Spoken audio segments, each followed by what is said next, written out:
une chose que, dans le cadre de la psychologie évolutionnaire, qui est très, très important, puis qui doit être approfondie, puis je pense qu'on pourra passer de très grandes périodes à étudier cet aspect-là de l'homme. Vous savez que pendant l'évolution, l'homme entrait dans une société avec le temps, il s'acculturait, perdait son individualité dans cette conscience sociale, alors que dans l'évolution, le mouvement est totalement à l'inverse. L'homme s'individualise, dans un sens, prend un peu de retrait de ce qu'on appelle la grande masse inconsciente de la société, mais à un certain moment de son évolution ou de sa vie, il s'aperçoit qu'il y a une sorte de coupure, une sorte de rupture entre son ego, sa conscience personnelle, ses mécanismes personnels, sa façon d'être, ainsi de suite, et ce qui est proposé par la société. Et ça devient de plus en... je ne dirais pas que ça s'aggrave, mais cette condition-là devient de plus en plus aiguë au fur et à mesure où l'homme devient conscient. Puis, à un certain moment donné, il va falloir que nous puissions adresser cette situation, cette condition-là, pour y découvrir des paramètres qui permettront éventuellement à l'homme conscient, plus individualisé que dans la normale, de se reconstituer une relation sociale qu'il a perdue au cours de la transformation de son ego. Je crois que tous les gens qui sont en évolution de conscience à un niveau ou à un autre, que ce soit des gens qui m'aient rencontré ou que ce soit des gens qui ne m'ont pas rencontré, mais à partir du moment où l'homme s'individualise, il se crée chez lui une dissociation, une rupture avec le consensus social de la société dans laquelle il vit, qu'il soit de n'importe quelle race ou de n'importe quelle nation. Et cette situation-là est difficile pour l'ego parce que l'homme ne se connaît pas à ce stage-là, il ne se connaît pas parfaitement. Et comme il ne se connaît pas parfaitement, il ne peut pas utiliser ou manifester toutes ses énergies, la plénitude de ses énergies, parce que il y a encore chez lui des mécanismes qui demeurent couverts, dans ce sens que il y a encore des aspects de sa personnalité qui ne sont pas libres, dans ce sens que il y a encore des aspects de sa personnalité qui sont encore astralisables. Et comme ils sont astralisables, ils ne sont pas sous son contrôle. Et si sa personnalité ou son être n'est pas totalement sous son contrôle, il ne peut pas totalement justifier sa nouvelle conscience en relation avec une conscience sociale. Donc l'homme vit, dans un sens, une sorte d'exclusion, une sorte d'isolation de la grande société. Et ça, chez certains individus, ça peut être un problème. Ça peut être un problème sur le plan du travail, ça peut être un problème sur le plan de la communication. Mais je voudrais regarder aujourd'hui ce problème-là sur le plan de la communication. Parce que je sais que ce dont l'homme nouveau souffrira le plus, ce sera le manque de communication avec cette société extérieure à lui-même. Pourquoi? Parce que plus on est conscient, plus la communication devient très, très spécialisée. Elle est spécialisée à différents niveaux. Elle est spécialisée sur le plan du sujet, elle est spécialisée sur le plan de l'objet de discussion, puis elle est aussi spécialisée sur le plan de la conscience vibratoire. Un homme qui a une conscience très vibrante, automatiquement devient très sélectif dans sa communication avec les hommes. Donc, à ce moment-là, dans un sens, il est victime d'une isolation quelconque, à moins d'avoir un très très haut niveau de conscience, puis une très grande identité, puis une très grande centricité. Et à ce moment-là, il bénéficie de son énergie et il peut la manipuler à volonté. Mais ce n'est pas le cas nécessairement pour l'homme en évolution en général, parce que l'homme est en évolution et c'est un processus qui est long. Donc, le phénomène de la communication qui devient très très spécialisé, très spécifique chez l'être conscient, il doit être regardé, étudié, et on doit en arriver avec le temps, au fur et à mesure où on en parlera, à pouvoir en déduire ou en faire ressortir des éléments qui permettront finalement à l'homme de relaxer sur ce plan-là. Et ensuite, on devra regarder d'autres aspects de son individualité qui lui permettront de pouvoir fonctionner dans une société extérieure à lui-même, mais qui est plus inconsciente, mais qui tout de même fait partie de l'humanité à l'intérieur de laquelle il est plongé par incarnation. On ne peut pas vivre sur une planète en exclusion. Donc, pendant l'évolution, l'homme était inconscient, n'avait pas d'individualité, il entrait dans une société et là, il perdait encore plus son individualité. Il était absorbé par cette grande masse-là. Et avec l'évolution, le mouvement contraire se produit. L'homme s'individualise et avec le temps, il se détache un peu psychiquement et psychologiquement des valeurs de cette grande société-là, ou des valeurs de la race, ou des valeurs de la nation à laquelle il appartient, et éventuellement, il se retrouve jusqu'à un certain point seul. Et quand il se retrouve seul, même s'il a des réponses internes, et le fait qu'il se retrouve seul, ça peut être difficile parce que il ne peut plus canvasser son être. Ce que je veux dire, c'est qu'un être conscient ne peut plus se vendre comme un être inconscient peut le faire.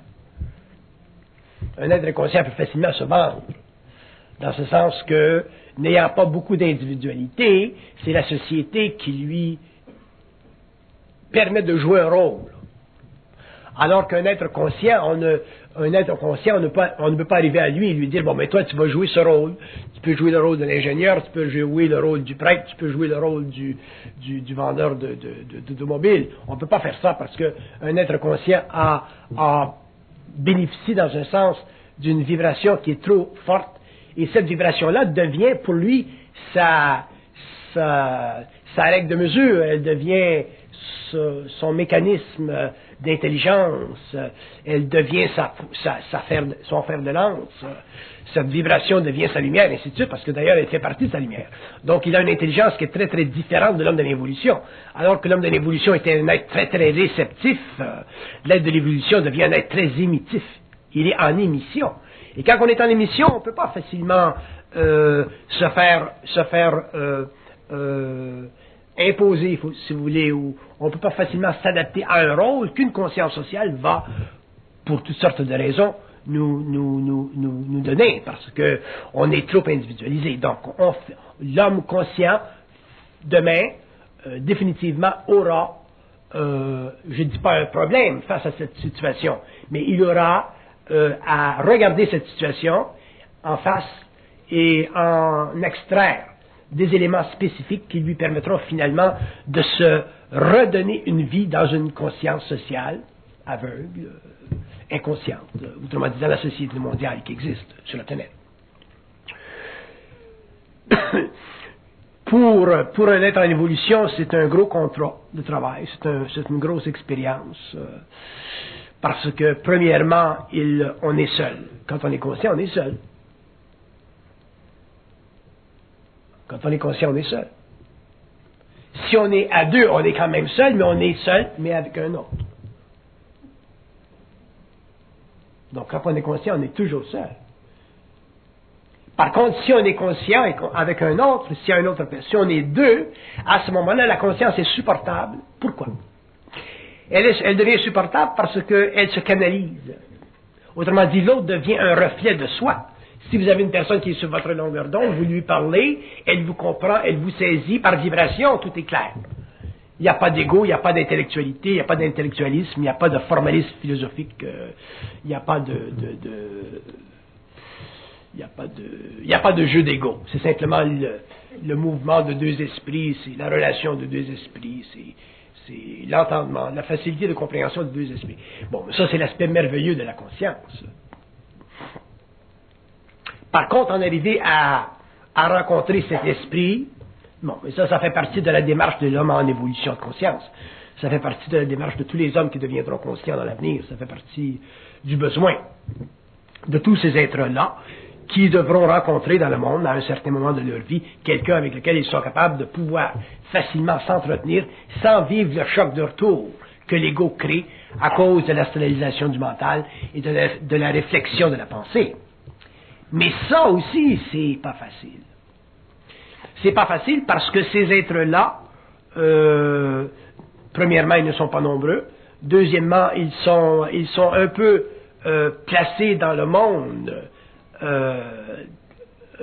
dans des espaces physiques qui, automatiquement, nous obligent, en tant qu'individus, de subir l'élément temporel. Autrement dit, on peut rencontrer quelqu'un dans 1 an ou dans 2 ans qui sera sur notre longueur d'onde, et pendant 1 an et 2 ans, on vit une grande solitude, on vit une grande recherche, on a soif de rencontrer quelqu'un qui soit sur notre longueur d'onde, et on n'a plus la facilité de rencontrer une telle personne comme on avait dans le temps à simplement se joindre au Lions Club ou au Chevalier de Colomb. Pourquoi? Parce qu'on n'est plus des colons. On n'est plus en notre identité, ainsi de suite. Donc, la rencontre de ces êtres-là, ça, il faut le regarder. Il faut regarder les mécanismes et il faut aussi regarder les conditions qui favorisent un tel développement, parce que l'homme aura besoin, effectivement, au cours de son évolution, de rencontrer des gens qui sont sur sa longueur d'onde.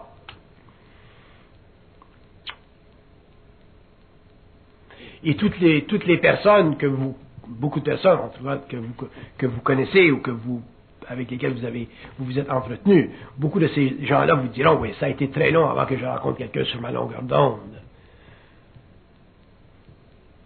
Ce n'était pas un processus facile. Ce n'était pas évident. Donc, je veux relever, je vous parle d'une façon libre comme ça, pour le moment, pour relever des aspects qui deviendront pour nous demain des défis. Je sais que rencontrer quelqu'un sur notre longueur d'onde, sur le plan du couple, par exemple, pour l'homme demain, ce sera un défi. Ce sera un défi. Je connais énormément de personnes de par le monde. Je connais beaucoup de gens extraordinaires de par le monde. Des gens qui ne devraient pas être seuls. Et ils sont seuls. Et ils ne sont pas seuls parce qu'ils ne sont pas grands. Ils ne sont pas seuls parce que ce ne sont pas des êtres extraordinaires. Ils sont seuls parce qu'ils ont une vibration qui les exclut d'un accouplement, si vous voulez, ou d'une relation, si vous voulez, qui n'est pas suffisamment perfectionnée. C'est intéressant. Et ce n'est pas qu'ils regardent d'un mauvais œil les hommes qui sont dans le monde. C'est simplement qu'ils ont une vibration qui rend la tâche très très difficile, onéreuse, spécifique de rencontrer quelqu'un qui est sur leur longueur d'onde, avec lequel ils sont capables d'avoir une communication réellement sympathique, pas dans le sens français, mais sympathique dans le sens vibratoire.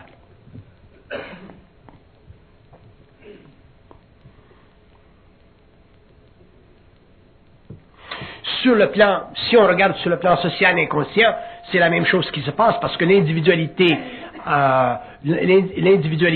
très très spécifique et très poussée que connaîtra l'homme conscient, cette individualité-là, sur un plan inférieur, sur un plan astral, sur un plan inconscient de l'évolution, est en train de se produire dans le monde aujourd'hui. Les jeunes font partie de cette nouvelle vague d'êtres qui sont de plus en plus individualisés, bien qu'inconscients, et ils ont beaucoup de difficultés à se créer des couples stables. Le divorce dans le monde est une expression de cette difficulté aujourd'hui de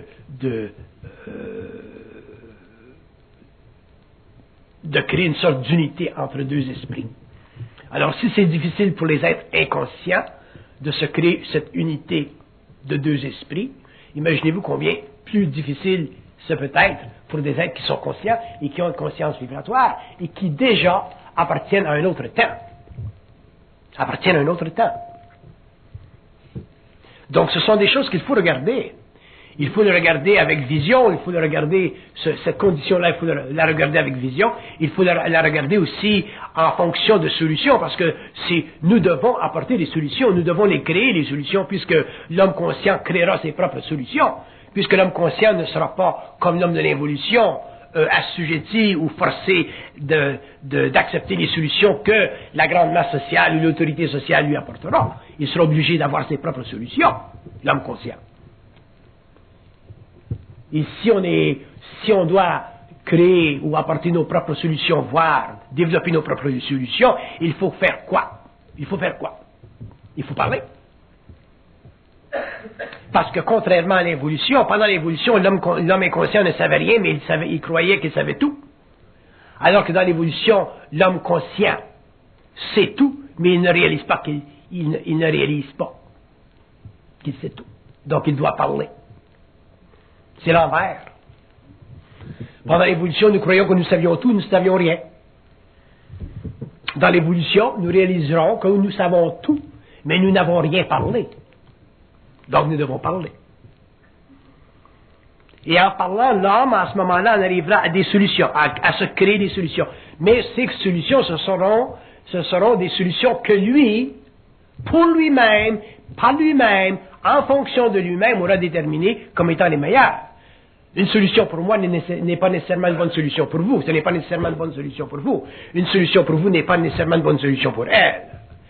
Mais chaque solution que l'on parle, que l'on découvre par soi-même, quand on a une certaine conscience, c'est la solution fondamentale pour soi, à un certain moment donné de notre évolution. Et dans un autre temps, nous parlerons d'autres solutions et nous découvrirons d'autres façons d'être conscients en relation avec des hommes, donc dans un processus de communication de plus en plus spécifique.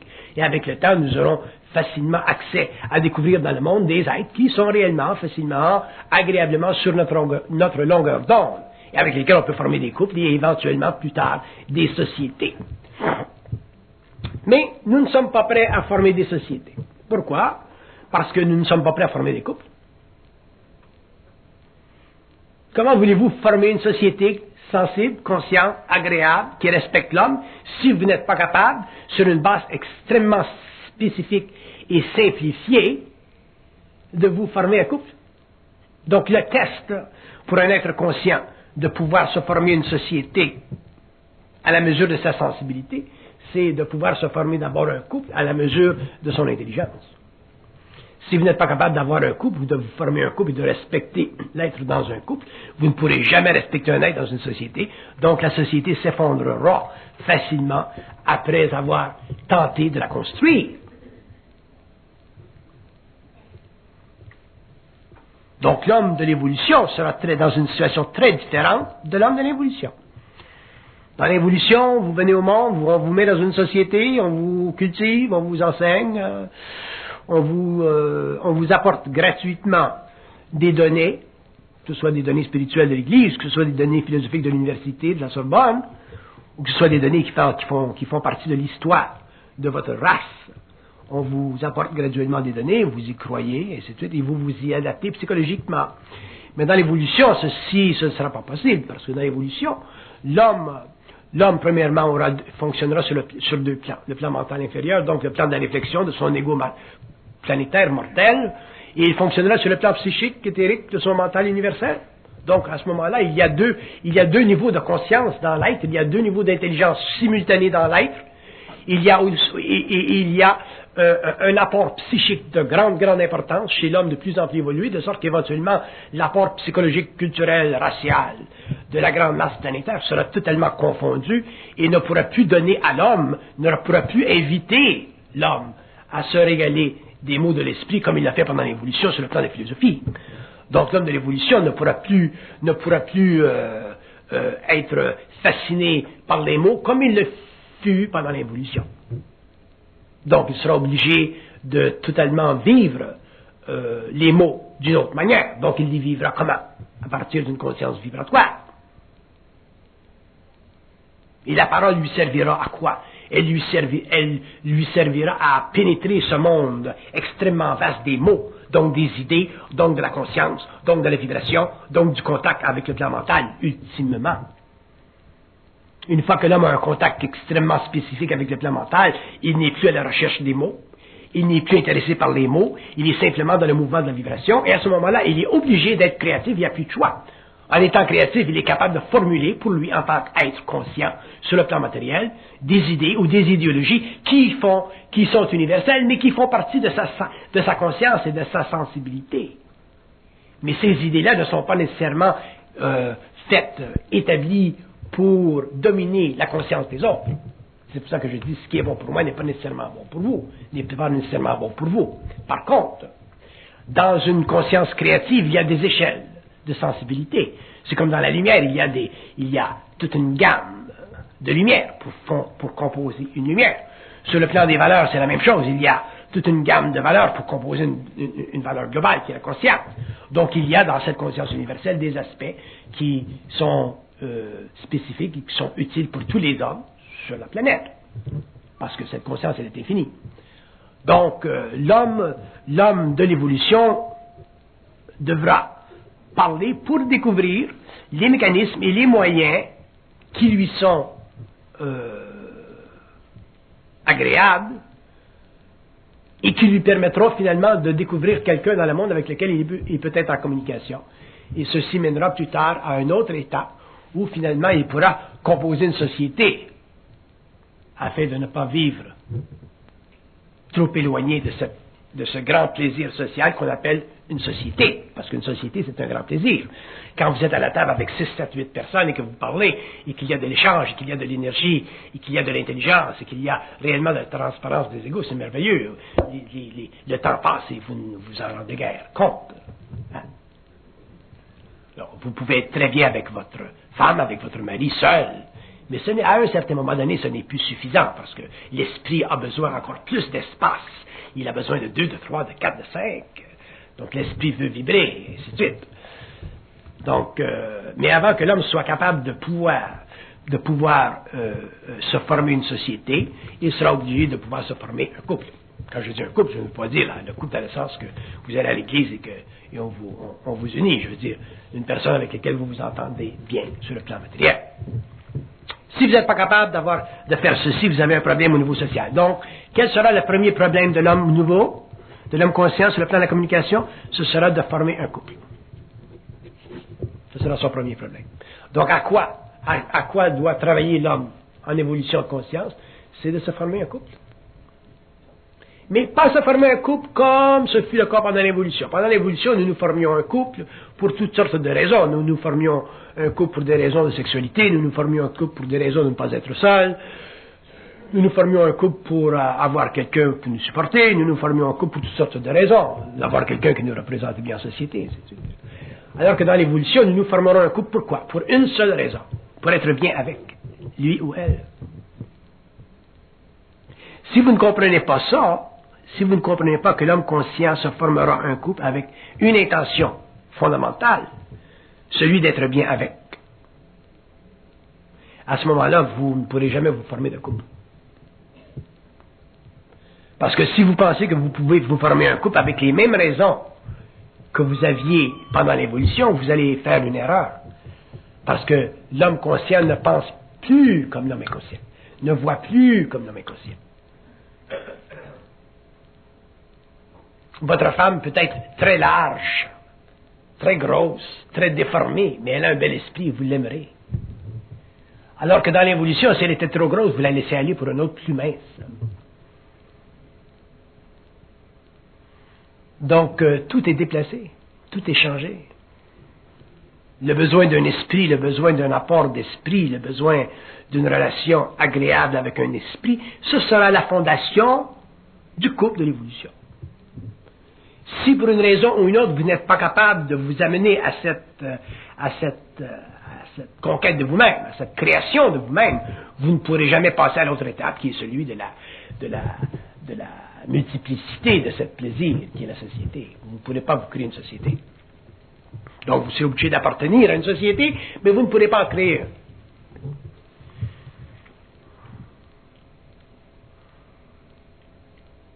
Donc maintenant, pourquoi est-ce si difficile de se créer un couple? Quand je dis créer un couple, je veux dire créer un couple. Pourquoi est-ce si difficile de se créer un couple? Parce que sur le plan de l'évolution, sur le plan de la conscience, un couple c'est différent. C'est très différent de ce que ce fut pendant l'évolution. sur le plan de la conscience, sur le plan de l'évolution, un couple, c'est une relation qui devient de plus en plus inconditionnée. Inconditionnée. Pourquoi? Parce que vous êtes deux individus de plus en plus libres. Donc, si la femme, devient un individu de plus en plus libre, et l'homme devient un individu de plus en plus libre, il se crée quoi? Dans le couple. Il se crée une condition où l'un ne peut pas être conditionné par l'autre. Pourquoi? Parce que dans le couple de l'évolution, la domination n'existera pas. Un être conscient ne peut pas être dominé par un autre. C'est la qualité fondamentale, c'est la loi fondamentale, c'est le principe fondamental de l'évolution d'un couple. Il n'y a pas de domination. Le couple de l'évolution a été fondé sur la domination de l'homme sur la femme. Dans l'évolution, le couple sera totalement libre de la domination. Et ça fera d'ailleurs partie de l'évolution du couple, de la femme et de l'homme, de ne pas être dominés. Et tant que l'homme et la femme seront dominés un par l'autre, dans l'évolution, il y aura du temps amorti pour la transformation de ce couple, jusqu'à temps que la domination cesse et que finalement les deux individus soient parfaitement libres dans leur manière d'être et donc dans leur manière d'exister à l'intérieur de cette composition qu'on appelle le couple. Il ne peut pas y avoir de domination dans un couple. Donc, l'homme, quand je dis l'homme, je parle de l'homme génériquement, l'homme de l'évolution devra apprendre à ne pas dominer l'autre. Mais ça, ce n'est pas facile. Pourquoi ce n'est pas facile? Parce que dominer, ça fait partie, surtout chez le mâle, ça fait partie de sa façon ou de sa manière de penser. Ça fait partie de sa culture. Le mâle a été entraîné à penser de manière dominatrice depuis des siècles. Donc il est évident que le mâle ne va pas cesser de dominer la femme comme ça. Il va falloir qu'il fasse un examen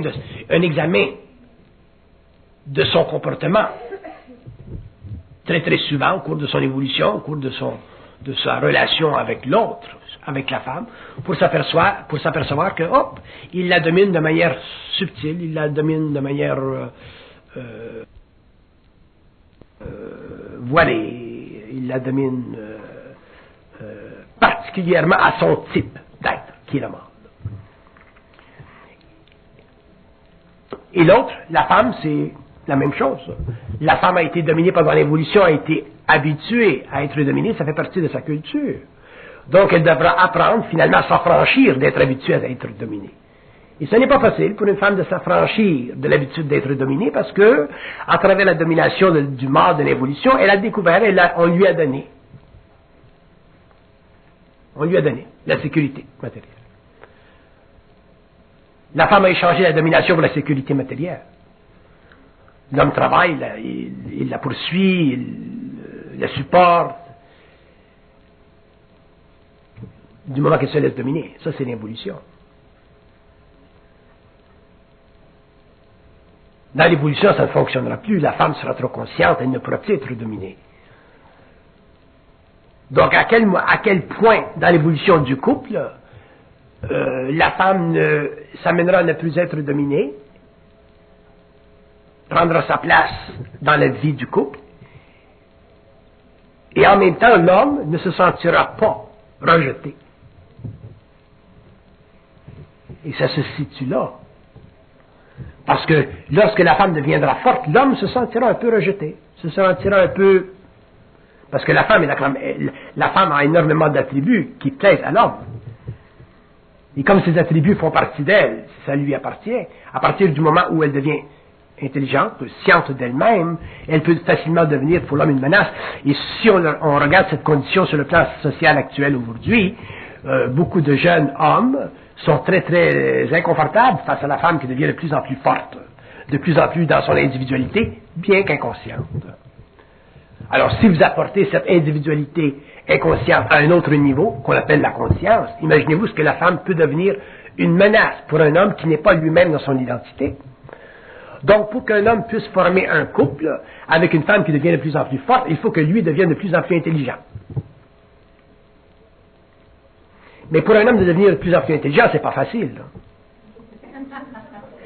C'est pas facile. Parce que l'homme a été très très intelligent des sciences.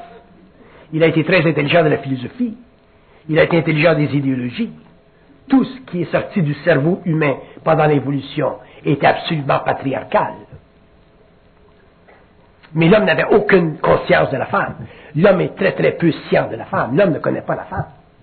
Si l'homme connaissait la femme, il verrait que la femme est réellement un être très très merveilleux. Alors que pour lui, la femme c'est un être intéressant. Pas merveilleux. Donc l'homme devra devenir intelligent, et ça sera un tour de force pour lui, parce que devenir intelligent pour un homme, c'est un peu comme une femme de devenir autonome au niveau de ses émotions. C'est un tour de force aussi.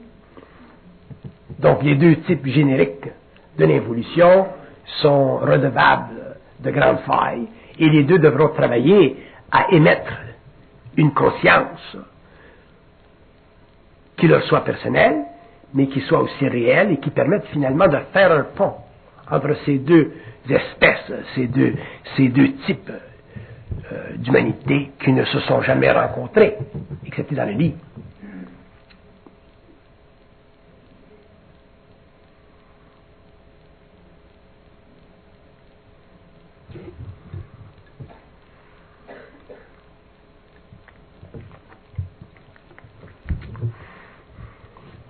Il y a des hommes qui auraient avantage à descendre sur la rue Sainte-Catherine ou à descendre sur la rue Saint-Laurent un soir. Je parle de ces hommes qui sont corrects,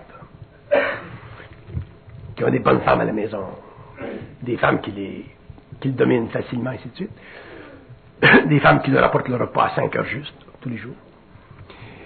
Et ils auraient avantage, ces hommes, à aller sur la rue Sainte-Catherine ou à aller sur la rue Saint-Laurent à 2 heures du matin et à rencontrer une autre femme. Il y a des femmes là.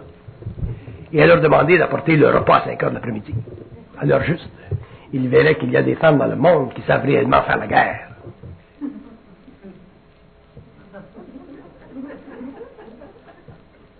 Donc l'homme pendant l'évolution, l'homme correct, on dit l'homme qui s'est facilement adapté aux règles du jeu judéo-chrétien, ont perdu réellement de vue la notion de la femme. Ils ont perdu de vue que la femme, c'est un esprit qui, une fois rebellé contre sa condition, qui est la domination, peut devenir extrêmement puissant, extrêmement intelligent et extrêmement autonome. Donc l'homme sera obligé de faire un grand travail d'intelligence pour en arriver à pouvoir harmoniser ce nouveau volcan d'énergie qui est la femme nouvelle avec ce vieux trappeur d'animal qui est l'homme de l'évolution.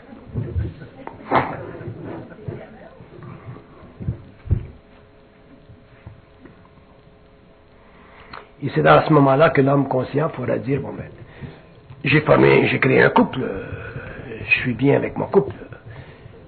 Mais il sera bien avec son couple, pourquoi? Parce qu'il aura appris finalement à donner, au lieu de prendre. Parce que l'homme n'a jamais donné à la femme. Il a pris d'elle, il a pris. Il dit qu'il lui a donné la sécurité, mais ça c'est en prenant ses émotions, c'est en prenant son corps, c'est en prenant tout d'elle. Donc l'homme n'a réellement jamais donné à la femme. Si l'homme avait donné à la femme aurait été faite très très facilement heureuse, parce que la femme c'est un être qui se conforme très très facilement à la joie. La femme c'est un être qui peut être très très facilement amené à être aimé. C'est un être qui est facilement amené à aimer la femme. Il n'y a pas de problème avec la femme, dans ce sens-là. Mais où il y a des problèmes avec la femme, c'est qu'elle devient névrotique. Pourquoi elle devient névrotique? Parce qu'elle n'a pas été aimée. Une femme qui est aimée ne devient pas névrotique. La névrose de la femme, c'est simplement son incapacité de canaliser ses énergies. C'est normal. La raison pour laquelle les femmes sont névrotiques, c'est parce que nous n'avons pas été intelligents. Si nous avions été intelligents, la femme ne serait pas devenue névrotique. Elle aurait simplement raffiné sa sensibilité. Ma femme, elle n'est pas névrotique. Elle est très belle, elle est très sensible. Elle n'est pas névrotique. Elle ne sera jamais névrotique. Pourquoi? Parce qu'elle a la certitude qu'elle est aimée. On ne prend pas d'elle, on donne. Et quand on donne, l'autre redonne. Mais pendant l'évolution, ce n'est pas ce qui s'est produit.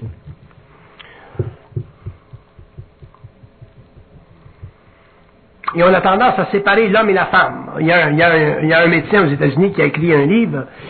Il a dit les hommes viennent de Mars et les femmes viennent de Vénus. On a polarisé l'homme et la femme. Il y a des aspects dans le livre qui sont intéressants sur le plan de la psychologie commune, Mais il y a des aspects qui restent à être encore éprouvés, parce que séparer l'homme et la femme en deux espèces, ou même deux planètes, l'une vient de là et l'autre vient de là, ce n'est pas réellement utile, parce que la femme et l'homme, sur un plan supérieur, ils viennent du même champ de conscience. On vient du même champ de conscience. Il n'y a pas de différence entre un champ de conscience de femme et un champ de conscience d'homme, parce que l'esprit n'a pas de sexe. Et si on donne à l'esprit un sexe qu'on dit, et surtout une spécialité, on dit, bon, mais l'esprit de la femme vient de Mars et l'esprit de Vénus et l'esprit de l'homme vient de Mars, à ce moment-là, déjà, on reproduit, dans un contexte un petit peu plus amélioré, un peu plus moderne, la même dichotomie qui a existé depuis les Grecs et les Égyptiens. Donc c'est une erreur, c'est une façon de penser qui n'est pas créative, parce que on remplace d'anciennes formules par de nouvelles, au lieu de réaliser que finalement la femme c'est un esprit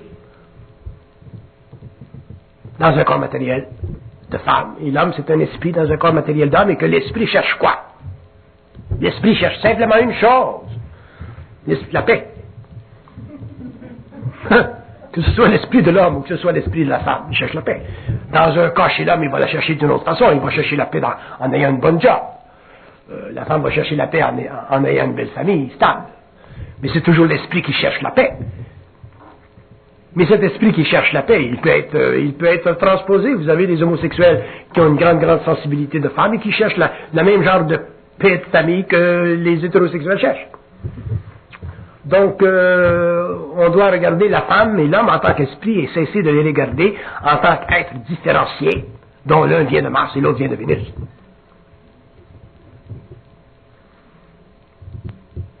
Tout est polarisé, on polarise tout. Pourquoi? Parce qu'on pense. C'est pour ça qu'on polarise tout. Et en pensant, on est obligé d'établir des valeurs.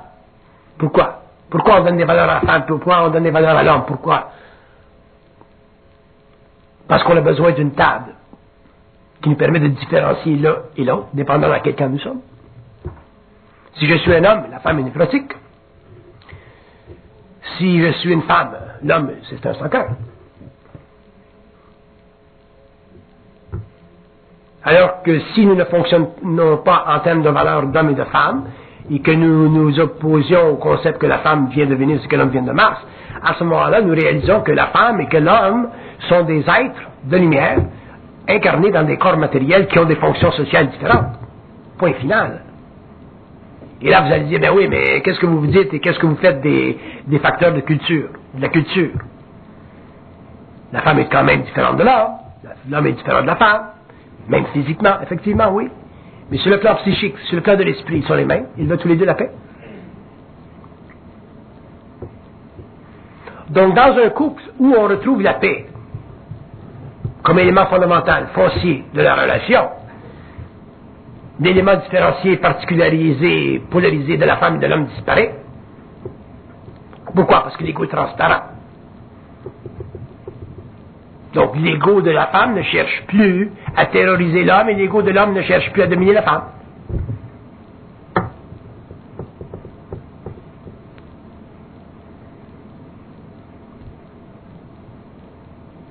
Donc, ceci fait partie de ce que nous devons apprendre au cours de l'évolution dans la formation et le développement de ce que nous appelons aujourd'hui le couple.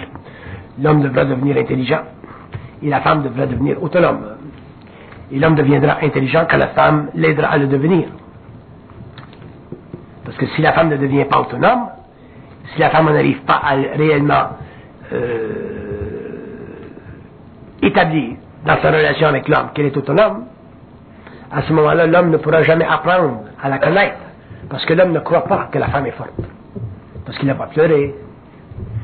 Il la voit faible dans ses émotions à la fin du mois. Mais la femme est très forte.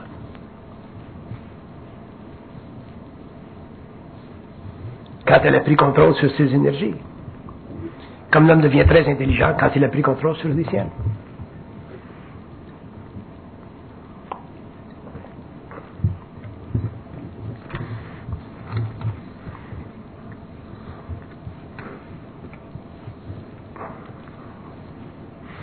Donc le problème de la communication et du développement d'une relation, au moins au début à deux, ce sera un problème foncier chez l'être en évolution parce que ce n'est pas facile de nous sortir de nos anciennes habitudes.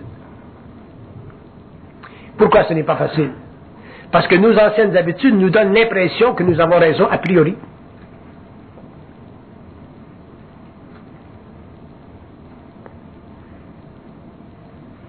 Nous avons par habitude l'impression que la femme ne connaît rien d'un carburateur d'automobile. Nous avons par habitude l'impression que la femme ne peut rien faire au niveau de l'auto parce qu'elle n'a jamais comprimé un pneu.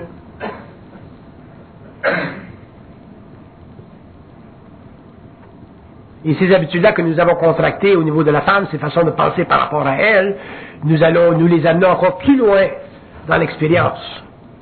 De sorte que pour nous, les hommes, la femme est réellement, si nous sommes polis et que nous ne disons pas un objet, elle est réellement une sorte de réalité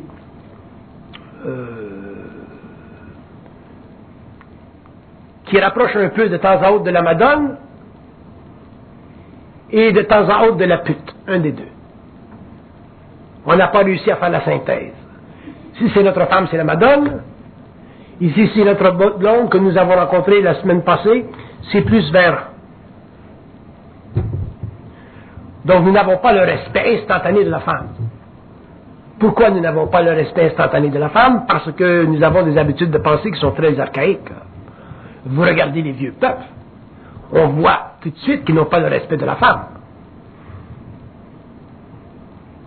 Allez faire un tour dans les vieux pays.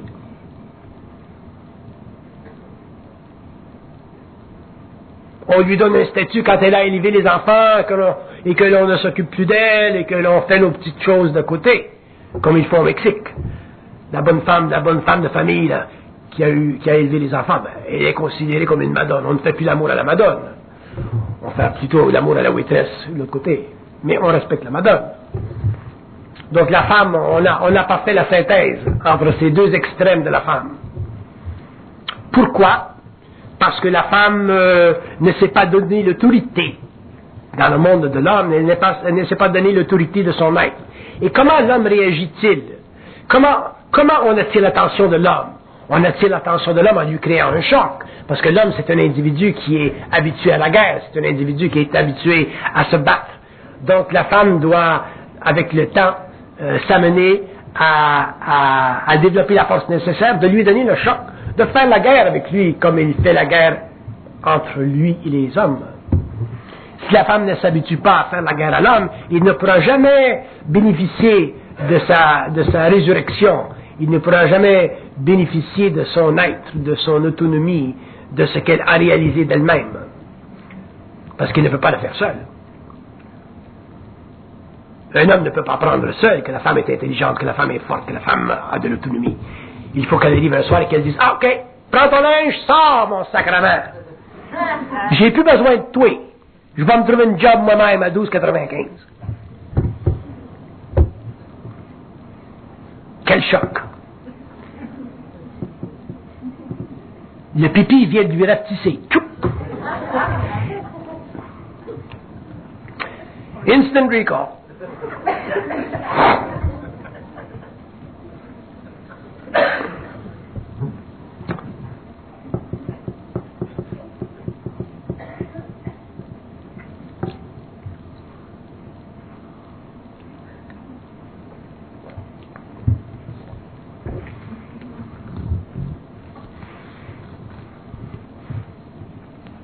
Pourquoi les femmes se font violer, se font battre, se font ci, se font ça. Ce qui se passe dans le monde, ce qui se produit chez la femme, dans l'expérience de la femme, c'est abominable. Vous regardez des types qui ont l'air bien, ce sont des CEO de compagnie, des chefs de compagnie, ils ont la cravate, le sou, tout. Et quand ils arrivent à la maison, ce sont des engins de terreur. J'en connais. Des hommes qui battent leurs femmes. Il y en a une au Nouveau-Brunswick, elle est arrivée un jour, elle a pris un gun, dans le front, bang, fini, terminons. Tout le monde a applaudi. Il ne s'agit pas de généraliser cet acte-là, mais il s'agit de comprendre qu'un jour, il faut que la femme devienne autonome, qu'elle cesse de se faire battre à tous les niveaux, pour qu'il y ait de l'équilibre entre l'homme et la femme, qu'il y ait finalement du dialogue et que l'on forme un couple. Ça, c'est l'œuvre de l'homme nouveau. Et juste ça, c'est déjà un tour de force.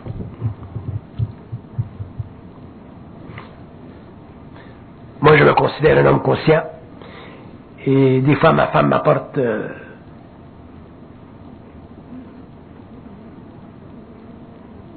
des sortes de dialogues. Et je dois m'arrêter 2 secondes avant de dire « Oh, ouais, c'est intelligent ce qu'elle dit. Il faut que je m'arrête. Parce que c'est pas évident. » Pourquoi c'est pas évident? Parce que ça ne passe pas comme nous ne le faisons passer. Sa façon est différente. Le mode d'expression est différent. Vous allez dans un party et votre femme vous dit « Oh, tu ne devrais pas faire des affaires avec cet homme-là. » Oui, mais vous dites « Cet homme-là, c'est un ingénieur, je le connais depuis 30 ans. » Non, ça fait rien. J'ai un feeling. Vous imaginez l'homme qui dit à un autre homme « J'ai un feeling. » Il va dire « T'as un feeling pour moi? » Mais la femme, elle peut dire « J'ai un feeling. »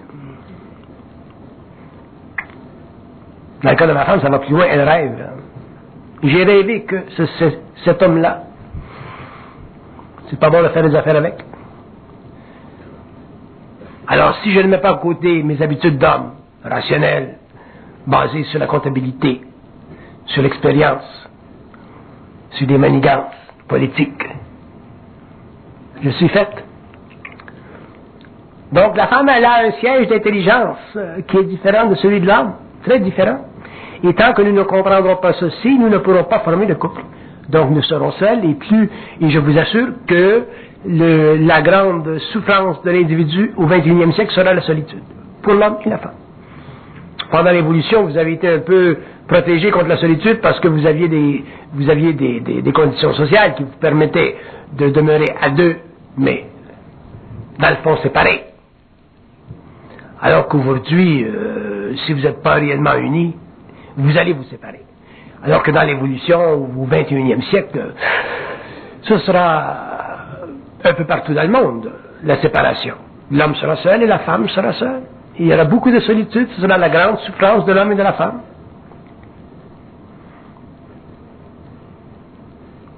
Donc, se former un couple, ce sera réellement un tour de force pour l'être conscient. Pour l'être inconscient, ce sera réellement une grande expérience aussi, qui sera faite et défaite constamment. Mais pour l'être conscient, se former un couple, se créer une fondation, quelque chose de solide, basé sur le roc, parce qu'il y a de l'esprit, ce sera réellement un tour de force. Et ce sera fondé sur la femme de prendre son autonomie, de devenir autonome au niveau de ses émotions, et pour l'homme de devenir intelligent d'elle. Ensuite, quand ceci sera fait, seulement quand ceci sera fait, puisque nous parlons d'évolution, pourrez-vous parler d'un élargissement de cette communauté, de dire, ah ben là nous pouvons former une corporation avec des hommes conscients ou des femmes conscientes. Mais si vous voulez former des corporations avec des hommes en évolution de conscience aujourd'hui qui ne sont pas capables de se former réellement de couple, à ce moment-là vous n'aurez pas de succès, parce que c'est déjà un travail herculéen de s'entendre à merveille, de bien s'entendre sur le plan de l'esprit.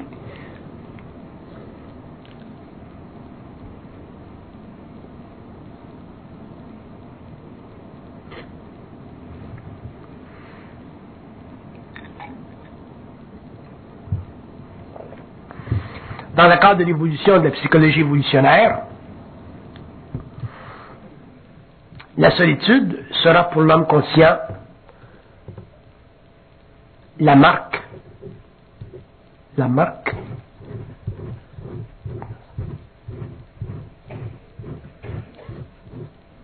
de son impuissance à aimer. L'homme conscient qui ne pourra pas aimer vivra une solitude. Ce sera sa marque. Il sera marqué par ça. Comme je vous ai dit tout à l'heure, l'homme conscient ne pourra pas aimer comme il l'a aimé, comme il lui fut possible d'aimer pendant l'évolution. Il y aura trop de restrictions. Pendant l'évolution, nous pouvions aimer n'importe quoi, n'importe qui, n'importe où, n'importe quand, de n'importe quelle façon. Pendant l'évolution, nous ne pourrons plus. Pourquoi? Parce que l'esprit dominera l'ego. Et comment l'esprit domine l'ego? Par vibration. C'est pas qu'il vous dit, il n'y a pas besoin de vous parler. Mais par vibration, il domine l'ego. Et quand je dis domine, je veux dire qu'il est là, au-dessus de lui.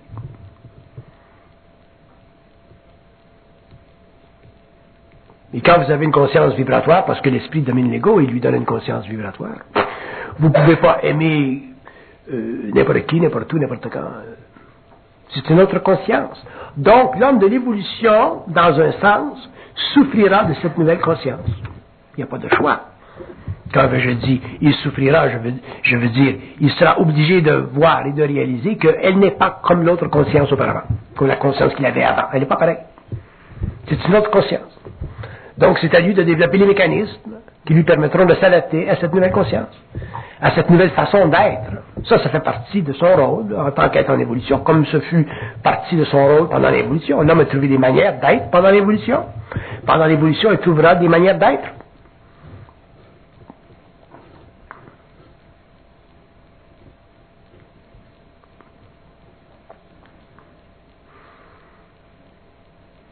Mais je vous dis que si vous êtes seul, c'est parce que vous n'avez pas fait un certain nombre de choses.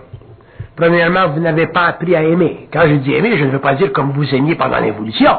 Ce n'est pas aimer, ça. Vous vous aimiez vous-même.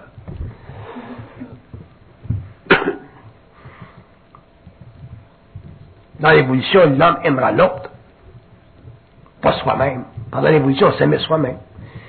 Et on appelait ça de l'amour.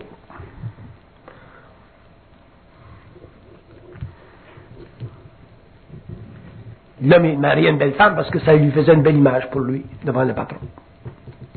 Il s'aimait lui-même. Ce n'est pas son esprit qu'il regardait. C'était l'image qu'elle créait dans le patron, chez le patron, dans la compagnie. Je ne vois pas un homme conscient marier une femme pour l'image qu'elle va créer chez le patron.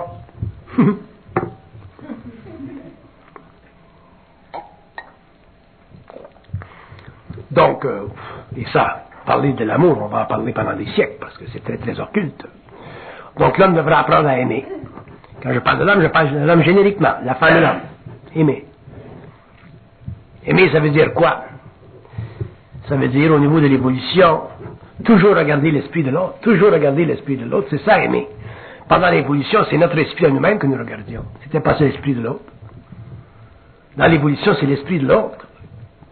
Donc l'amour, quand on dit que l'homme conscient aura un amour mental, c'est dans ce sens, parce qu'il regardera l'esprit de l'autre. Quand tu regardes l'esprit de l'autre, tu n'as pas besoin de lui dire que tu l'aimes.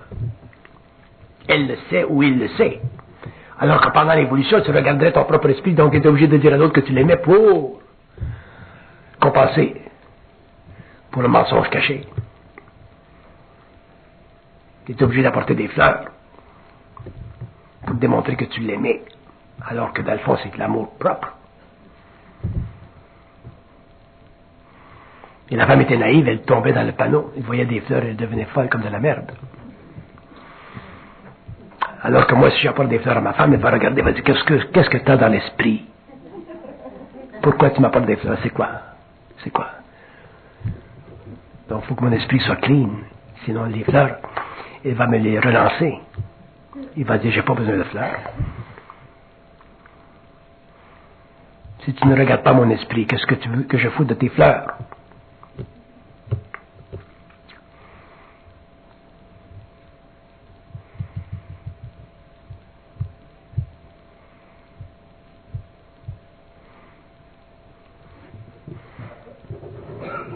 Donc, pour qu'il y ait un couple dans l'évolution, il faut que l'être regarde l'esprit de l'autre. Et la troisième chose, c'est quoi?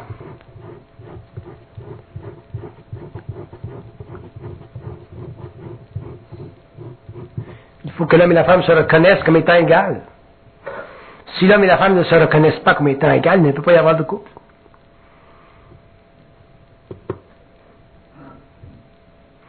Si je reconnais que ma femme est égale à moi, c'est parce que je reconnais la présence de son esprit. L'esprit n'est pas quantifiable. Son esprit est aussi grand que le mien, aussi valable que le mien. Si elle n'est pas capable de se considérer aussi grande que moi, c'est parce qu'elle n'est pas autonome dans sa conscience. De l'esprit, ce n'est pas quantifiable. Donc, que l'homme et la femme se reconnaissent comme étant égales l'un par rapport à l'autre, c'est très important. C'est un tour de force pour la femme et c'est un acte d'intelligence pour l'homme. Ceci scellera l'amour des deux couples, dans le couple.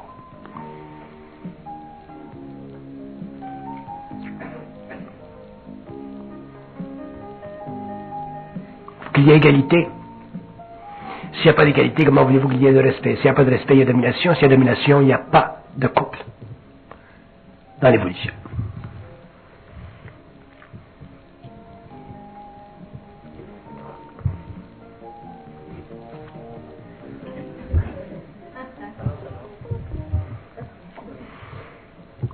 Le facteur de domination, l'élimination du facteur de domination est très très important pour un être conscient. Surtout pour la femme, qui en a été victime pendant l'évolution. C'est pour ça que l'homme devra changer, qui changera, sera obligé de changer complètement sa façon d'être par rapport à la femme s'il veut la garder. Un homme peut facilement garder une femme qui n'est pas intelligente, mais il ne peut pas garder une femme qui est intelligente. Impossible. Une femme qui est intelligente, c'est absolument inapprivoisable.